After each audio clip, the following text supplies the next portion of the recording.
and welcome to another workshop here at Tech in Asia Live.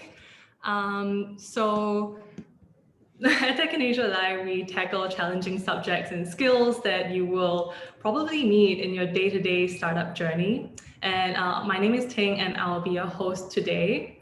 And the session today is a little bit special. So the past events that we've held, they are very much like critical and hard technical skills like how do you build your MVP and how do you manage your cap table? How do investors come up with startup valuations?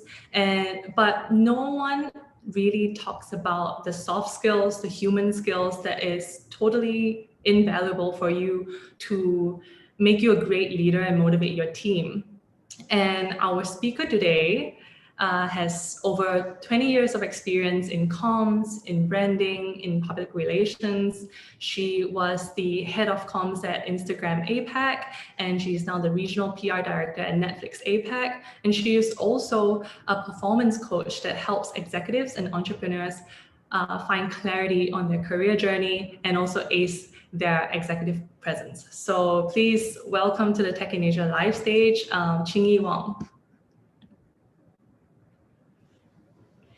Hi. Hi, Ching-Yi, welcome. Thanks for having me. Hi, everyone. Yeah, well, there was a bit of a delay, so just want to kind of acknowledge that to everyone that's watching at home. We are trying out this new format. As you can see, you're tuning in from our Tech in Asia page.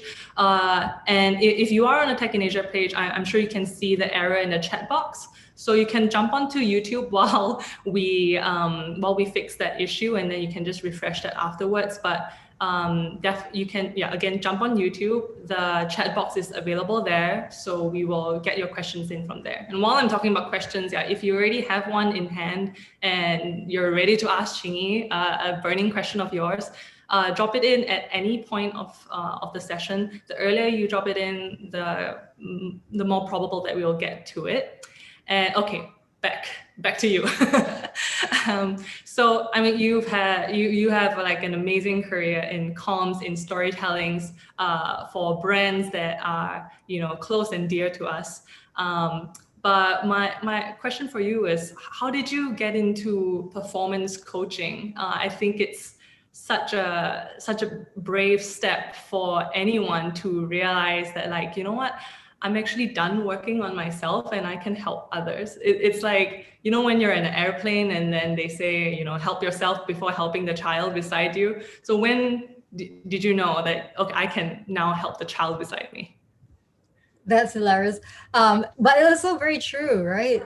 The coaching I knew from before was very much from school, like, your badminton coach, your football coach. I was like, coaching, what is coaching all about? And really, it's a very recent thing that I came into in the capacity when I was still working at Facebook. And I had access to a coach and coaching. And I was like, wow, okay, what is this all about? I honestly didn't know what to expect. And when I went into coaching, it was about a session, where I spoke about myself. I had all the time to talk about myself, and that's a luxury. But also time I realized that I never had spent on myself to deepen my self-discovery. From what I gathered from working with a coach was like I felt heard, meaning someone was listening to me, and there was no judgment in the room, which was important because if you are sharing and feeling vulnerable, as I brought in vulnerability issues as an introvert as well, these are areas that I've never opened up on. And I had someone to actually listen, but also who pushed me and who asked me questions to peel back the protective layers of my onion, to get to the core of who I am and what I stand for. And I found it powerful in terms of having a mindset shift to how I approach some of the challenges that I had and still have, but it's work in progress, right? So I think my interest in it too was that I felt it was helpful, and I thought I was at the juncture of my point too, where I wanted to give back. I wanted to give back to people who have helped me, and I wish that I had this help along the way too, and make coaching accessible to not just your C-levels. I'm nowhere near C-level people, but to offer this out and make it more accessible to a broader audience, anyone who's at a critical path on their career juncture. Yeah, definitely. It's for sure a different experience than sharing with your friends and family, Oh you know, yeah. to have someone, professionally paid to listen to your problem. Yes, and they don't bring in their agenda. It's really focused about you. So I Mm, thought, that safe space, I think everyone should have access to it. how nice is that? I'd love to talk about myself for an entire hour. Set up time. Okay, well, today we are very blessed to be able to essentially have a one-on-one screen time with you as a coach. So I'll let you get started and yeah, over to you. I'll bring your Okay. slide. All right.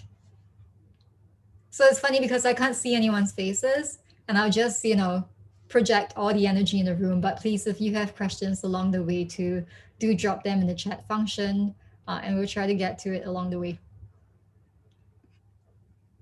All right, if we could start with this. This is me in my power pose. An introduction to who I am. Thank you again for joining the session. I'm Ching Yi, and I'm based in Singapore. I juggle a couple of roles, as most women do. Personally, and most proudly so, I'm a mom, a daughter of a daughter, and two dogs, most recent COVID additions to the family. Now, professionally, I'm a pan regional PR director for Netflix in Asia Pacific and have a background in terms of executive communications and public relations. I'm a professional performance coach too, and I do enjoy working with people to unlock your potential. So, if you could move to the next slide. Thank you. More about performance coaching. And I did share a snippet of how I got into coaching. And I did mention that I'm an introvert, right? And all through my career journey, what I really struggled with was about speaking up. And this means speaking up in a group setting. This could be with senior executives, and sometimes when you're in a setting like that, you feel like it's high stakes, or even responding to a large group of people on email. I don't know if you faced that problem, but I was like, oh gosh, what I will, I was worried about what people would think about what I say. Will they judge me? Will I show up? Will I say something stupid? So, one of the first topics that I brought to my first coaching sessions was about vulnerability and experience as an introvert. I need time to process information, my thoughts, how to respond. So, in a group setting, you can imagine the chatter goes on.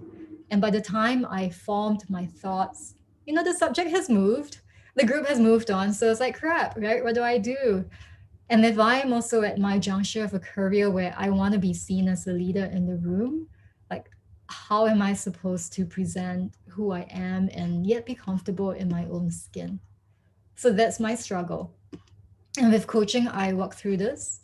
And I'll love to hear your struggle, your story, because that's the reason why you're here today. And with this session, I'm going to explain, I'm going to take a 2-4 approach. And first, to take a coaching approach by asking open questions and offer some steps to support. So, coaching is about deepening your self awareness, assuming that you have the answers within yourself, and I'm here to help you draw that out. And second, I also base this presentation on the experience I have, right, working with executives on enhancing their communication skills. You can find me on Instagram at @moveintoaction. And with today's session, I hope you'll be driven to take your own very action steps. Let's move on to the next slide. Being authentic. Gosh, what is this? Now, one caveat here is that I will assume you are aware that there's an increased focus on the benefits for being authentic as a leader. I won't go into the history of how this came about, or why it's important. You have Harvard Business Review or TED Talks to listen to the why. I'll focus very much more on the how, on the expression of the authentic self, how to start with the foundation of who you are, which seems very simple and seems very foundation, but you'd be surprised at how many people skip over the steps. So let's start with the next one, which is the story of you. All right. Let's start with why you're here. You may have seen Tech Inasia's email invitation, a DM, LinkedIn post, but you took action, right? You took action because you had some interest in it and some draw to sign up, and I thank you. But I ask you, why are you here? Is there a point of tension that you're looking to solve? Like something's not working, or whether it's the way you're showing up as a leader, or a struggle you're facing with your constructed identity as a leader. Maybe it's a juncture that you are with a career if you're a founder and stepping into a team leadership role. Sometimes it feels like you're role playing, and sometimes it does feel like you're at odds with who you really are. And if you're okay to share your story, I'd love to hear your comment about what you're trying to work through. So I'll start here first by really about setting the intention up front on the topic of authentic leadership style. Right? The coaching process is grounded in outcomes. And what I mean by outcome is simply, what do you want out of this? It's like opening up your Google map, your app, and then you key in a destination because you know where you want to go. I want to head to this location. But if you don't know where you want to go, where your outcome is, you won't know what to focus to work towards. So I'm going to say this again to set up your intention. You're going to do all the work. I'm not going to give you the answers, right? And ask yourself, what's the change that you're looking for? And you may say, I want to be an inspiring leader. That's vague, bit too vague. If you can get more specific with a purpose, to inspire what or who? So for me, let me give you an example using my personal self as a coach. I want to help leaders find clarity and purpose that will unlock the next chapter of success for them. So take a moment and set your attention. We can move on to the next slide on that nice chime. Thank you. So you're here today because being an authentic leader means something to you. And people often think that they need to change or mold themselves into some kind of idealized, version of leadership and wear like a costume in front like Spider-Man. Then this can create a kind of like imposter syndrome. If you think that you are truly yourself, people won't accept it. Now, is this true or false? Love to hear your comments. It's not just about being yourself, right? You don't want to bring in everything dirty like your dirty laundry. You want to bring in the best version of yourself. And becoming a leader does not really require adopting a new persona. It means amplifying for where your anchor attributes are with focus and discipline. So let's talk a little bit about anchor attributes. What does this mean? Next slide, please. So I'll simplify, I'll focus on a few points, but anchor attributes for me would be being authentic, refers to drawing from your own experiences, values, and strengths. It's about that nice alignment with your character of who you are, values, what you stand for in order to lead effectively. And that takes work because you need to identify what they are before you can find even alignment. So it's key to know yourself and, for you to be also comfortable in your own skin. But to start by identifying the top attributes to focus on and the vision that then you want to project externally, right? So like strengths, what are the anchor attributes that sit in the intersection of your values and strengths? Or rather like what defines you as a leader? Values, what you stand for, self-awareness, know your story of where you come from based on your own personal and your professional experiences. So let's go deeper with each of them. Next slide, please. Know your strengths. Everyone and every leader and inspiring leaders have their own strengths and weaknesses. Some people are good at inspiring people and boosting morale. Some are good at ensuring productivity. Some are natural born mentors. People and others maybe prefer to keep a distance. So you may already have access to personality tests or strength finder results, in part of the company that you work in. But look at them and then ask yourself, right, based on strengths, out of the list, what is most important to you? What will add most value for where you want to go and the leader you want to be? Because knowing your strengths also creates that positive feedback loop. Do what you're good at, signals of reward, and that helps to build confidence. And repeat. Simple, right? But no, not quite. But that takes also, focusing on really the top strengths that match the value system you want to be recognized and remembered for. And with this, to any, like with any good branding exercise, right? Look in terms of what your own tagline that reflects your mission and life purpose, the same way your brand encapsulates it. So if you look at your tagline as your life purpose, um, think of it as a short, sweet soundbite that guides to what you do and why you do. So, meaning your mission and your purpose of your work. So, for me, as I mentioned just now, I said, as a coach, I want to help leaders find clarity. That's my mission, right? I want to help leaders find clarity that will unlock the next chapter of success. And this is the purpose that matches it. So, mission and purpose.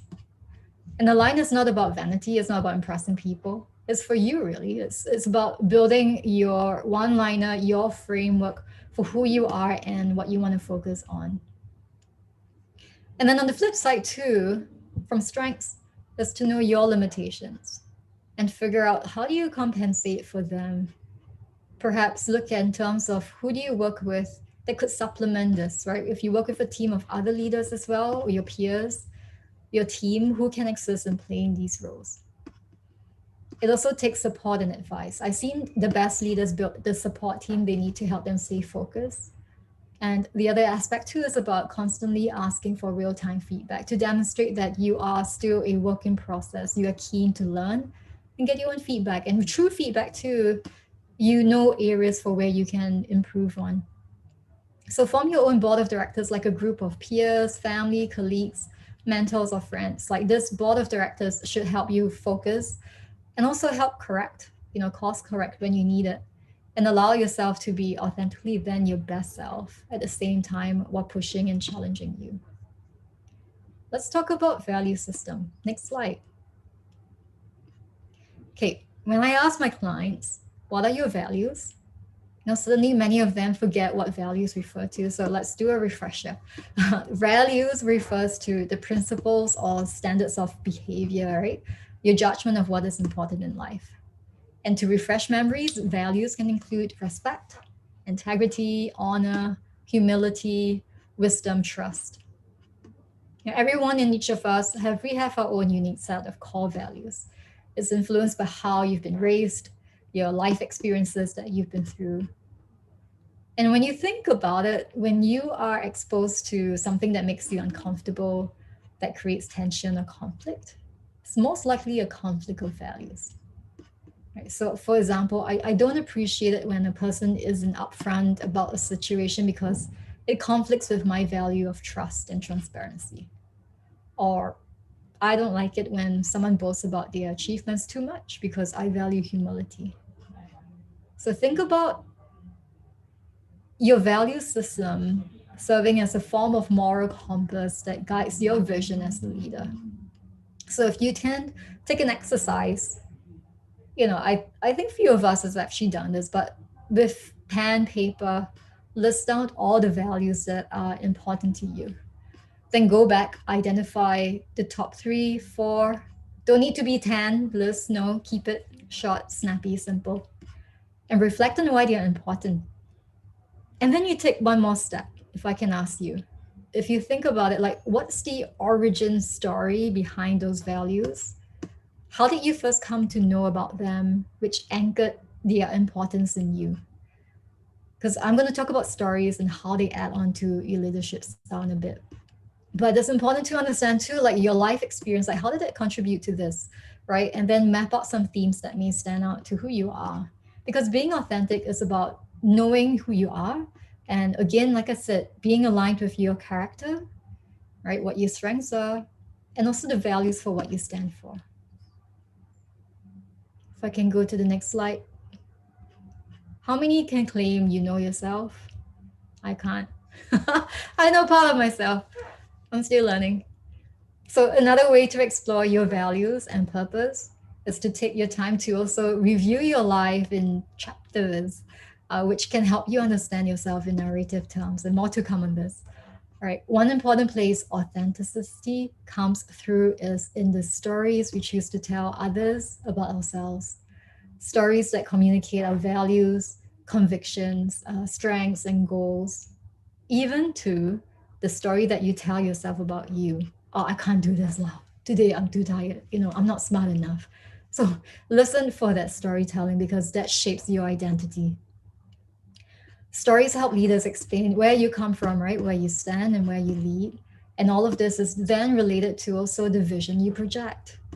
So, what's the impact of your story and the journey that has shaped your leadership style? So, some prompters here in terms of questions. Who are your influences, right? Like you can say, okay, Elon Musk, right? Your dad. What are the attributes they have that attract you to making them your influences?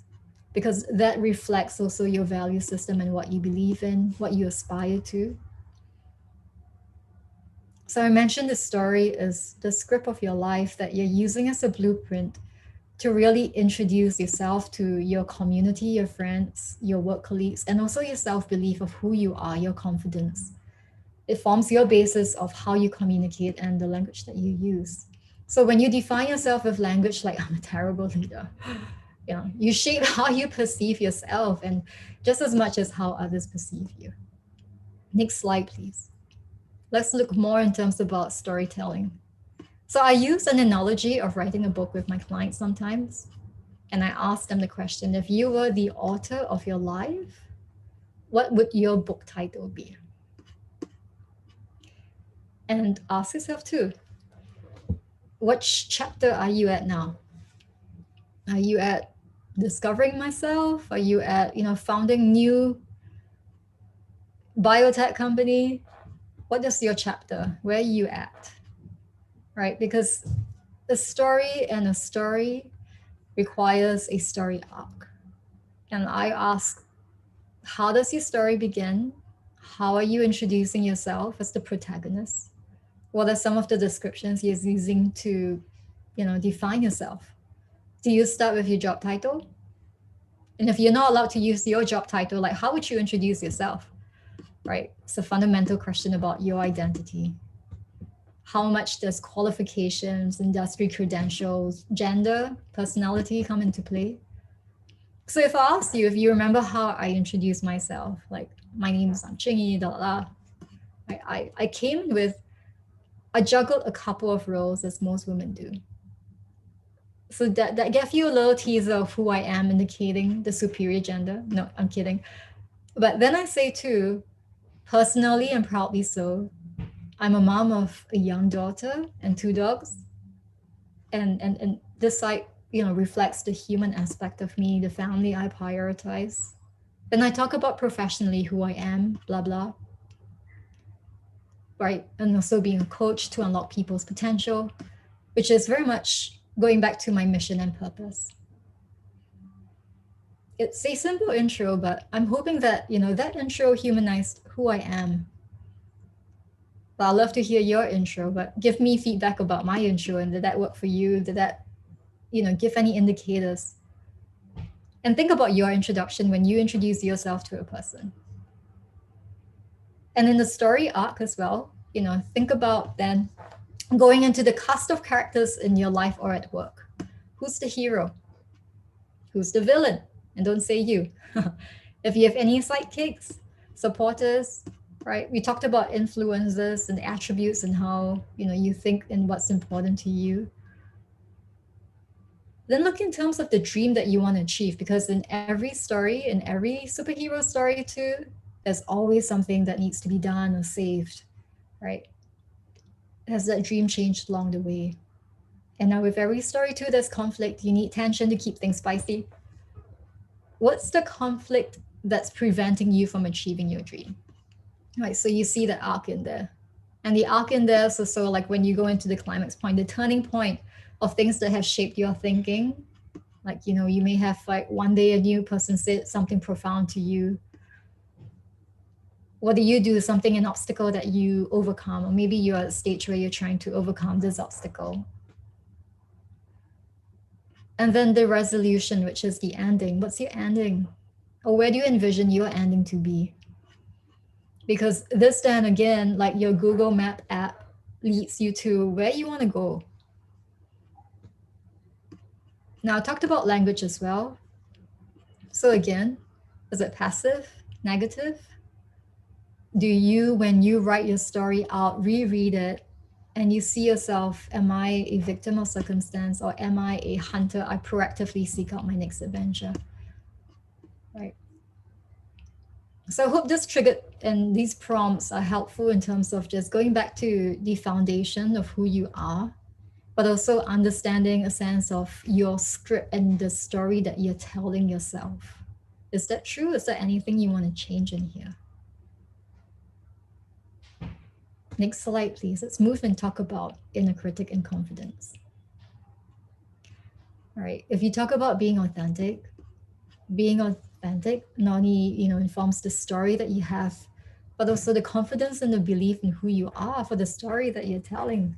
Because imposter syndrome is real. You know it. Out of 7 out of 10 people experience it at some point of their lives. I mean, I do, all the time. It does feed into, it's connected to your inner critic. So imposter syndrome is when you don't believe in yourself, right? It's a concept first identified in 1978 by psychologists Pauline Rose Knights and Suzanne Imis.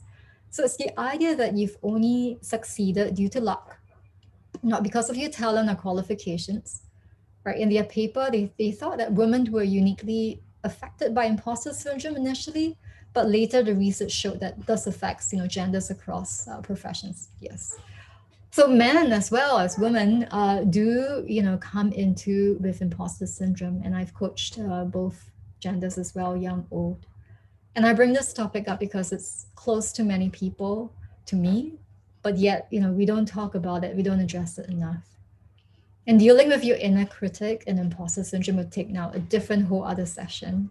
But here's a tip, and here's also a little bit of good news, is that you can manage your inner critic and turn that volume down. Calm down your thoughts about how you emotionally react to that voice in your head, right? So that voice, when it shows up, track when it shows up, because track when you get triggered, and identify then the triggers that cause the volume to rise and get louder. Also track how you react and respond to that, right? Is that real or is that the story you're telling yourself? And then flip this mindset of the voice, which you think that it's unhelpful and it's creating insecurity. But ask yourself, when can this voice be useful for you? Because ultimately, this voice is part of you. It can be managed. It's part of you, and you can control also how you react and respond. So the same way being an authentic leader can be managed with a lot of self-awareness and focused intention. So I've spoken a lot. I'm going to recap now and move to the next slide for framework. Right. So going again back to the foundations of setting up your authentic framework to really deepen who you are, the awareness of who you are, right? What you're great at, which is your character, and what you believe in, which is your values. So examine your story for themes and the use of language. And the use of language is powerful because that's the script of how you communicate and form your self-belief. And lastly, too, like stories here help people explain where you come from, what you stand for, and why you lead. And all of this is related to the vision of who and what you want to project of yourself. So I'm going to talk about the last one of how you put this into action in terms of communication. My next slide, communication. The last one, I've done a lot of talking here. I want to hear what you have. Lastly, but not least, is like, putting this into action by starting to share your stories with stakeholders so they know where you stand as a person and leader, right? When you put this framework into action, like a starting point would be also to understand what is the perception of you by others. Right? Is it based on actual feedback that you received by your team, your colleagues, so you know it's fact? Or is it based on your imagination, the story that you're telling yourself, what you're making up, or hearsay? So often there's misrepresentation of who you think you are or who you are because there's a gap in communication. right? So it would be helpful to seek out like a baseline understanding perception of who you are as a team leader through feedback, performance reviews, but also think about, what does your team know and need to know about you? And do they know about you? Like, have you even shared anything about you to them? Like, have you shared what you stand for? But sometimes people forget. And also, then do you need to bust any myths about yourself? Because when you don't share the expectations as well, who you are, and when people don't know something, they make things up. So they make stories up too. So think about what are the important things that you want to share back of who you are. What kind of setting, would be most conducive to share that in, and what your expectations are of your team, right?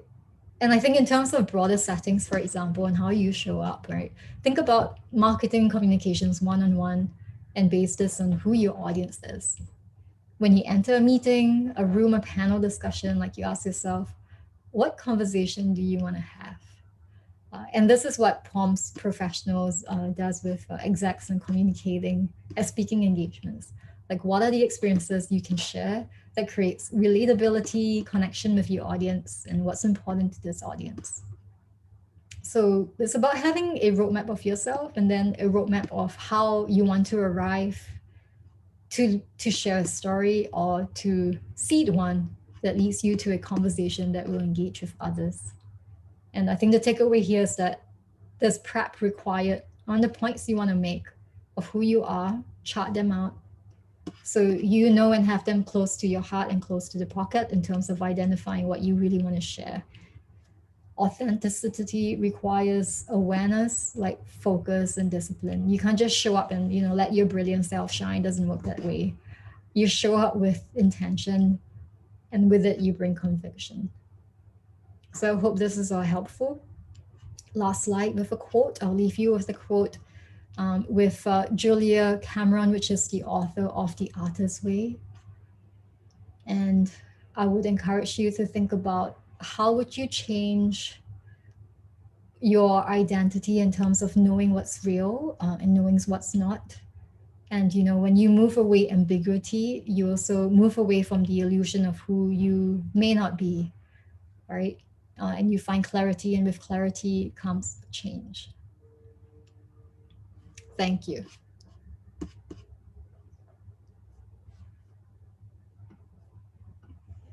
All right. Thank you, Chingy. Wow, you have such a calming presence. That, I jammed a lot of caffeine in me, but I feel like I want to drink another cup of tea and go through your slides and really go deep inward and kind of answer questions about me that I, wouldn't necessarily, think about. Yeah, it is. And I mean, like The Artist's Way as well. It's a book which is wonderful because it dives into a lot of powerful questions too.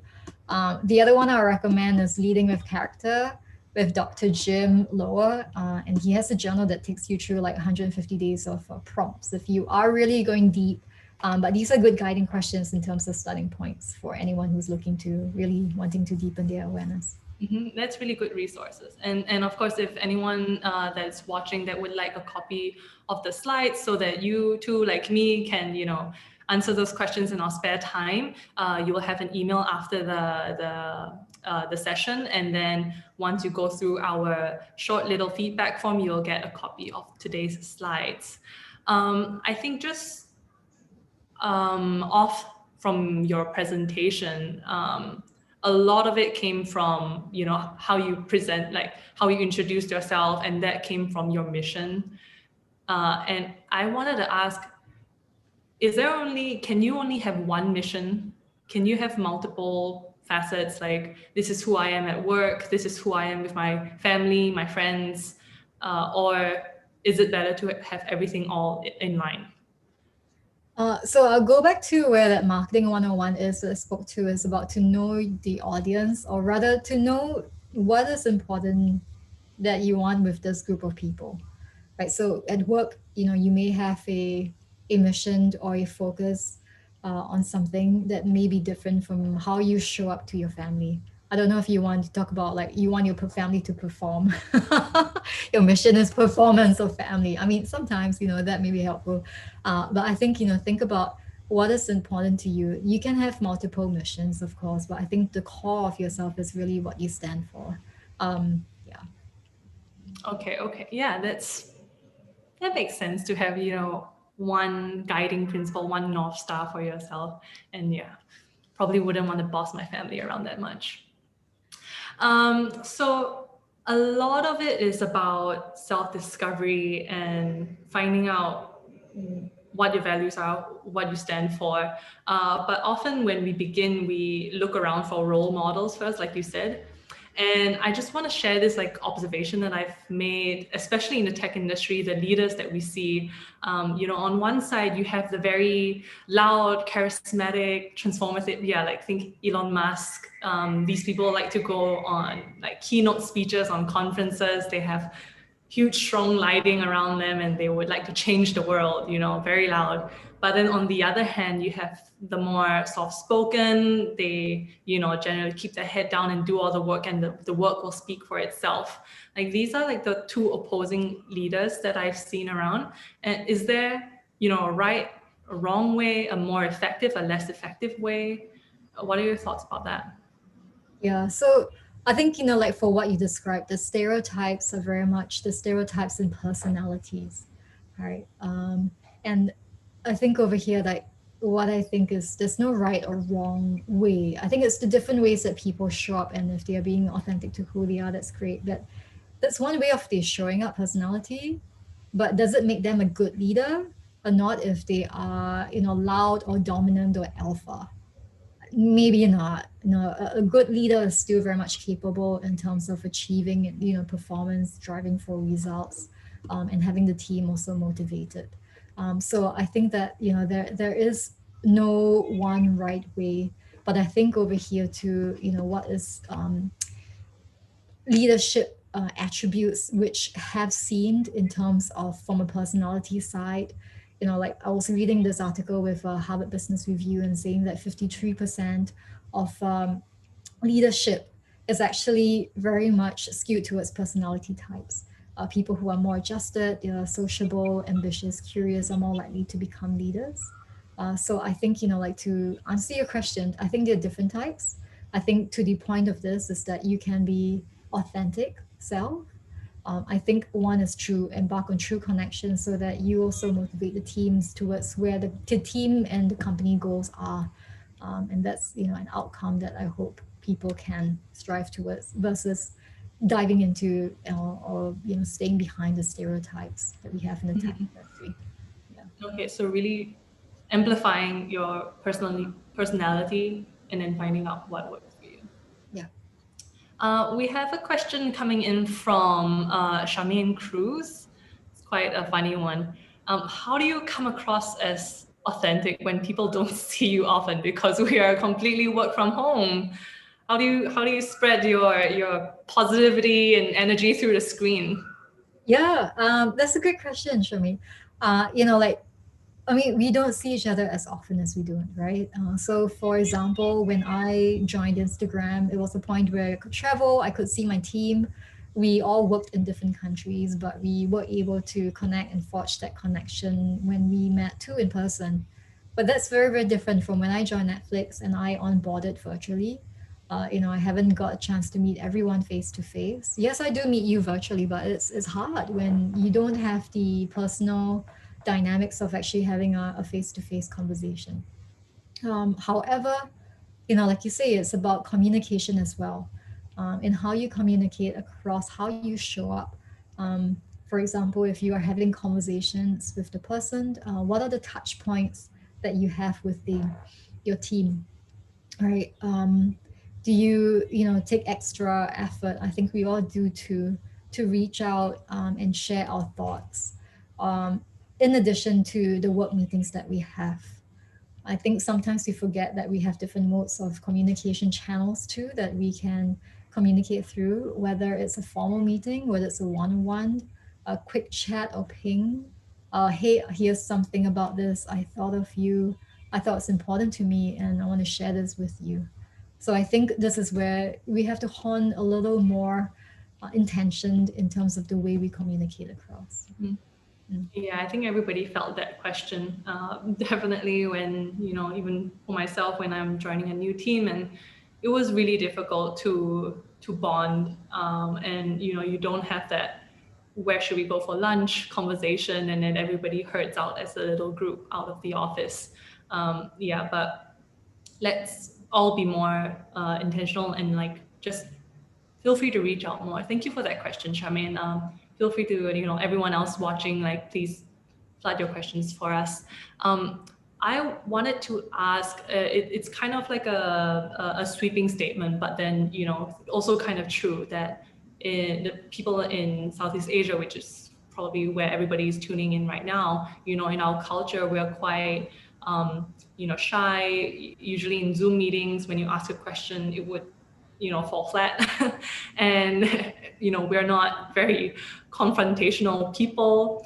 And so how can a leader, or really anyone in the team, how do you deal with that, being so uncomfortable with doing something that's not who you are, uh, especially in like giving, like, for example, giving a poor peer review to someone else? Yeah, I think it's well true, non-confrontational and or passive aggressive. Like you're quieter. How do you do in challenging with that, right? I think having a whether it's a poor performance review or even a hard conversation requires you to also separate the subject and what needs to be addressed from the person. So you go and zoom in into okay, what's the problem to be solved here, and think about okay, is this a problem here with the subject, right, and the topic, and separate that out from making it personal. I think be in service of very much what is it that we need to achieve here in terms of an outcome, and not so much about hey, this is where you are terrible at, which makes it then become personal. And I think part of this too, in terms of like not wanting to confront, I mean, there are some aspects which I've encountered too about the case with likability. When you have a hard conversation and it's uncomfortable because you don't want the person to, either not like you, or share a way of not judge you. But I think sometimes as a leader too, it means you need to take a firm stance in terms of what has to be addressed. One Mhm. thing that we have in the Netflix culture memo is about assuming positive intent, right? I think the two things here: assume positive intent when someone's having a conversation. So go into the conversation to and communicate across that this is with positive intent. Mhm. Um, or if you're receiving bad feedback, assume positive intent. And I Yeah. think here too is about also, this is you're delivering and addressing what this may be in the service of the company, right? Not so much about in the service of the individual. What is the broader, bigger goals that you're trying to bring this problem to? Yeah. Yeah.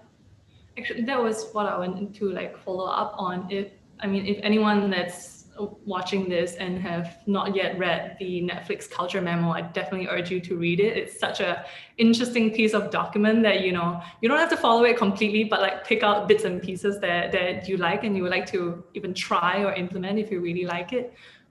So how has your experience in coaching helped you with adapting to Netflix's way? From what I, read on the culture deck and hearsay, it can come very often and very, straightforward. Sometimes can be like quite brutal, but how is that like? How How is is it like? that? Tell us all. Oh gosh, okay. We need to have private coffee chats too.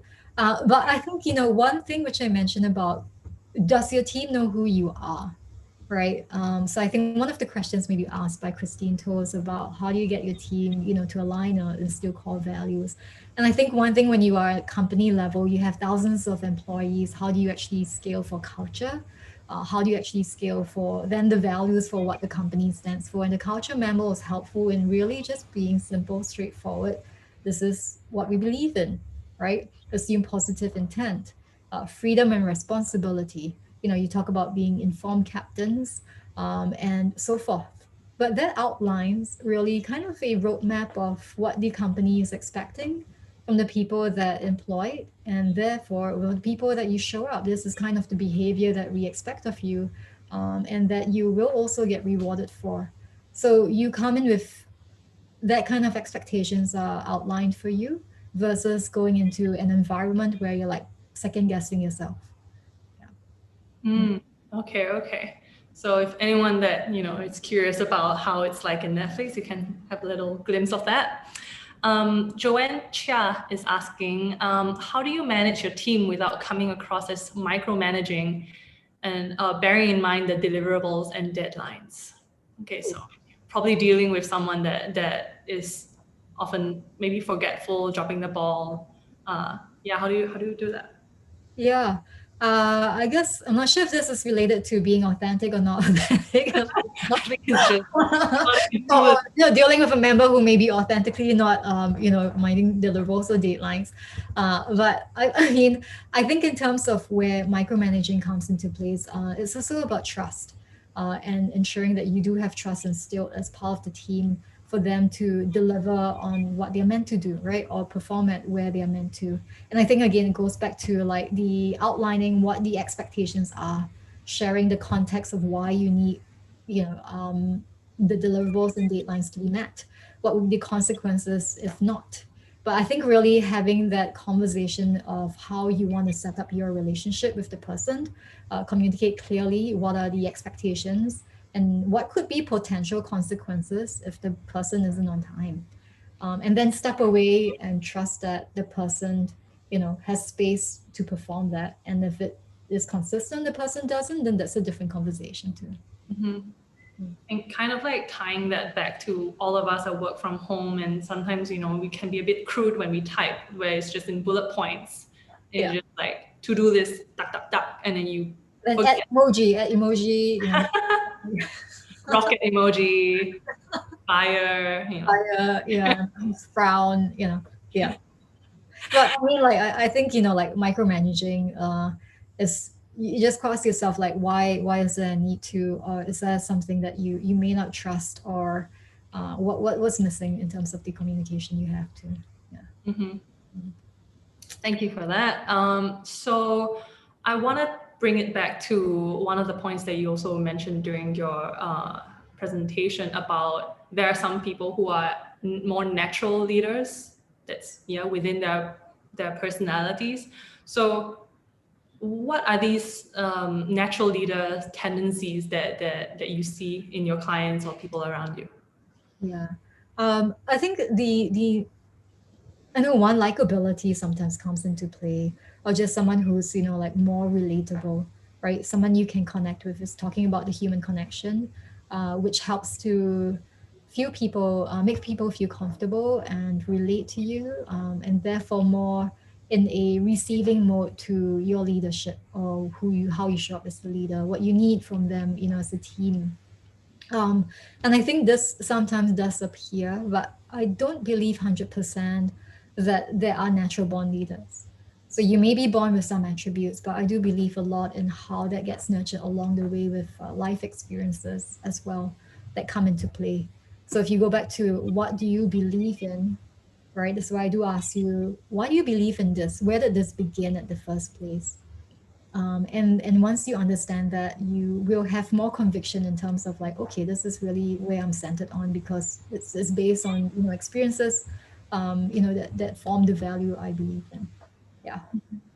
Mhm. So I do believe part of it is, yes, there could be some personality traits or alpha personalities that sometimes show up, but I do believe a lot of it is also inherently, from people who are curious, and who wants to keep learning. And that's why you're here. You're here to learn.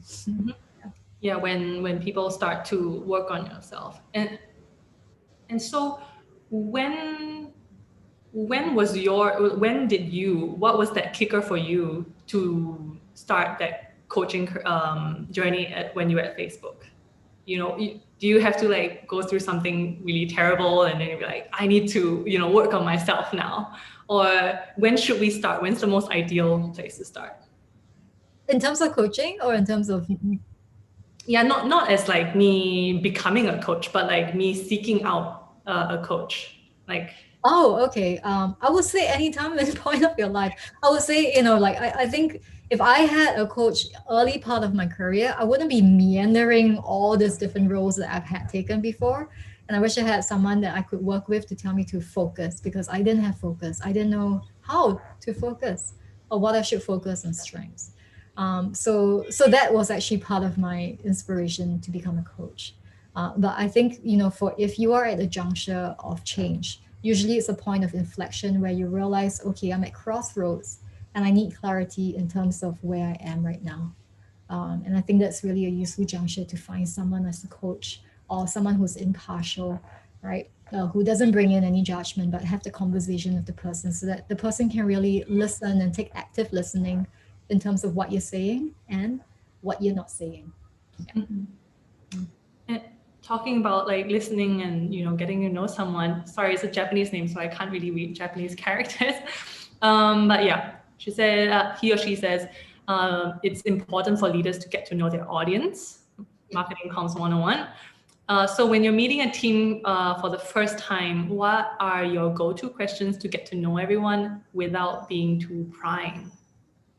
Okay, that's cool. So when I met my team or when I meet new people for the first time, I listen to what they're trying to tell me, what's important to them. But I usually play more of a year of listening for the first time. But I think what I do too is to try and establish some, who I am to, how I expect, or how I show up, my working style, what I expect from them. And it's a good way to establish just a baseline of expectations for your team and your team to know of you as well. So I mean, questions are like, okay, so what's important to you? How would you like to communicate? Some of the communication channels now that we all work from home mode, people have different users for chats or whether it's email. Let them know when you're contactable.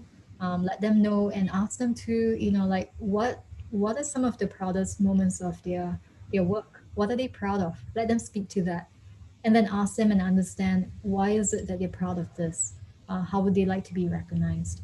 So this sets a baseline of then what's important to your team or the individuals in your team to be able to then reflect where they are and understand their strengths. And with strengths, then they can perform well, you can reward, recognize and all of that, and becomes a nice ecosystem. Mm-hmm. And that reminds me of the user guide that I had to do when I joined Tech in Asia. It was the first time for me to write a user guide, but I think it's quite a normal thing. But most companies, they all do it. And it was really fun to write it, to talk, to be like, yeah, what's my preferred mode of communication? If it's urgent or if it's just like a reminder day to day, and like what's the most ideal time to speak to me. Like, don't talk to me in the morning because I'm still half asleep, but and like off days, can you reach me? Sometimes it's very personal for me to separate the times. So I think that was a very useful document and exercise for us to do and also to read. Yeah, I think just to wrap up our conversation, I want to talk about uh, how leadership affects like the team and an organization.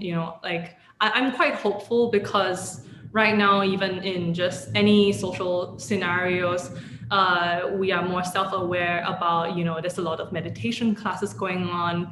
Everybody has, heard the term like set your intentions, and, being authentic is like the in thing right now. But right now, but in organizations, that hasn't really caught up yet. All of our KPIs and measurements are still about, numbers, like how you're setting a sales target. So what are your thoughts about like when will we start rewarding human skills? Where will we start? Like, will there ever be a time where your team would recognize and reward good communication and human skills? Yeah. I mean, I think yes, it's set in motion. There's a culture memo and all of that. But I think that ultimately, when you say organization, an organization actually comprised of humans, right? And I think it's also the responsibility and accountability of the leaders to set the tone for the company. And I think, that's very much how they helm. So my take is that if an organization and the culture can be toxic, then question, does that also, is that something you stand by? I think increasingly so, a number of organizations are taking more note of this, and as well as the younger employees are also coming in to expect what's the mission of the company, right? Does it align with my own mission? I think, for where this is, it could be important because you really I think are more increasingly aware of the shared beliefs that you have. And I think, like, for example, for me, I won't be able to join certain industries because that conflicts with my own moral compass. So I think, bottom line, what I'll say is that look into the leaders of the company, and also feel that if you are in an ability to speak up on behalf of the company to drive that change, I think it can start from you. And yeah, I hope everybody, that are tuning in, you're probably a founder of a startup. And so take the learnings from today and really, spread it down to your team, even though it might be small right now, but it will build, you will scale, and make sure to, take note of all these nuances as you scale. Thank you very much for joining us here today, Chingy. Thank you. Thank you for having me. And Yeah. thank you for this session. And I hope if you have more questions, please feel free to reach out to me directly. Yeah, definitely. We're in the deck, people can find your details or just on Instagram at move.into.action. Yeah. While I have everybody here on the line, I would also like to tell everybody that our conference, our annual flagship conference is back on the October 12th and 13th. And the theme of this year is Southeast Asia's global debut. And we have a lot of our speakers. It's all lined up and locked in, and we have people from Traveloka, Google, Razer, GGV Capital, Happy Fresh, Caro, Nas Daily. We will all be there hosting either fireside chats or panels or keynotes. And there are so many, besides talks, there's like so many other events going on at the same time. So don't miss out. Go to our website, the conference website, to find out what's going on and join us. And also another shout, so see you at the next Tech in Asia Live, which will be next week, Thursday, with the managing partner of 500 startups in Southeast Asia, Vishal Hanel. He speaks and advises so many different portfolios day to day. So he will be talking about, how to come up with strategic thinking framework to tackle hard decisions as a founder, which I'm sure all of you do on a day-to-day basis. Yeah, I think, that's it from us. Thank you very much for joining us. And hope to see you next week. Bye.